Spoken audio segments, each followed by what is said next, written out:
Yo, magandang araw. This is Bonnie from Bonnie Artworks and we're back to our pending family portrait. Out of 13 heads, this is the 6th na idodrawing natin. Medyo naging madali lang pala yung process natin dito mga kaibigan kasi wala naman masyadong details lalo na dun sa katawan niya. Combination of charcoal and graphite pala yung gamit natin sa project na to. Bali, illustration board pala yung pinagdodrawingan natin. And for me, mas maganda kung combination ng charcoal and graphite yung gagamitin nating lapis dito. Total of 5 to 6 hours lang pala yung inaabot ko dito para matapos yung drawing na to. Medyo may kalabuan nga lang yung picture na sinend sa atin ni client, but so far nakuha pa rin naman natin na maayos. After natin makuha yung details ng face ng subject natin, nag-start na tayong magpahid ng charcoal powder. Ang purpose niyan mga kaibigan, para meron akong guide na malaman kung saan yung mga mas dark na parts dyan sa face ng subject. Bale, since illustration board yung gamit nating material dito, hindi charcoal powder yung ginagamit natin pang skin tone.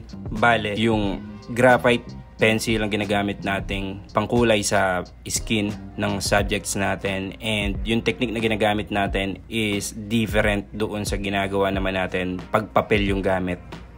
Bali, yung ginawa nating technique dito ay crosshatch technique. Ibig sabihin yung mismong graphite pencil ang ginagamit natin, rekta pang kulay dun sa balat.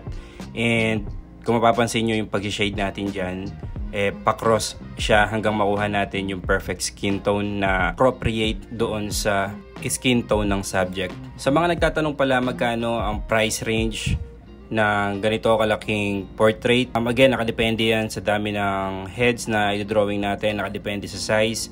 Huwag kayong mahiya mag-inquire, just send us a message sa page natin na Bonnie Artworks and isisend ko sa inyo yung price list ng bawat sizes and ng bawat numbers of heads. So huwag kayong mahiya, PM lang.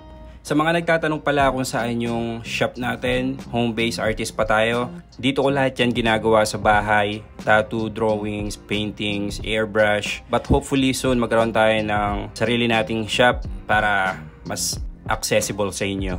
Pero mga kaibigan, nag-home service din pala ako sa tattoo. So kung gusto nyo magpatato, check nyo lahat ng gawa ko. Naka-upload yan sa Facebook page ko and yung iba na sa personal account ko. So kung interesado kayo, just send us a message. After ng subject na to, meron pa tayong 7 heads remaining and sana matapos na natin dahil marami pa tayong nakapilang portraits na gagawin. Patapos na pala nating i-drawing yung subject natin na to. Please check the result guys and sana magustuhan nyo.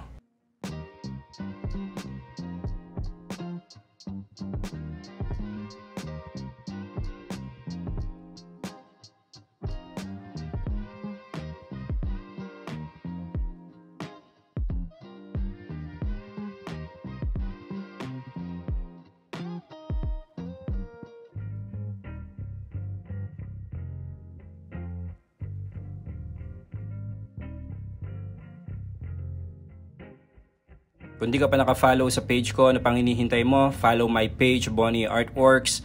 Till next time, bye-bye!